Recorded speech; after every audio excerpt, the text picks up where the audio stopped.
મારું નામ સંકેત છે.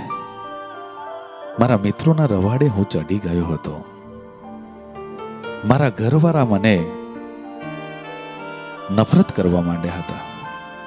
મને પણ ખૂબ નફરત થતી હતી જ્યારે મારે પૈસાની જરૂર પડતી હતી. એ પણ કેવા પૈસા? મારે વ્યસન કરવાના. અને આજે એ મા બાપને હું દુખી કરી એમની જમા પૂંજીમાંથી હું પૈસા એમના જોડેથી જૂટવી અને જ્યારે હું વ્યસન કરતો ત્યારે મને સંતોષ થતો.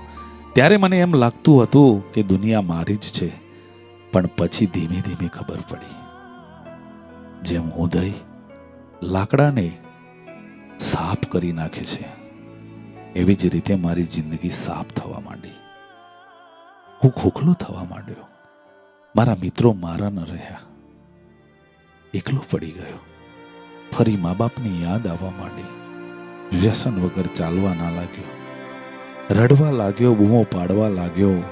એકાંત એક રૂમમાં અંધારામાં હું પોતાની જાતને કોસવા માંડ્યો. ખબર નથી પડતી કે શું કરવું, ક્યાં જવું, કોને મળવું, એ મા બાપને શું મોઢું બતાવવું, જેને મને લાડકોડથી ઉછેરીને મોટો કર્યો હતો. એમના સપનાને હું લાત મારીને કેવા રસ્તે ચડી ગયો. તો આવો વ્યસન છોડવાના હેતુથી આજે આ NSUI ડ્રગ્સ મુક્ત અભિયાનને સફળ બનાવી આપણા જ પરિવારને વ્યસનથી બચાવીએ. જય હિન્દ, જય ભારત, જય જય ગરવી ગુજરાત.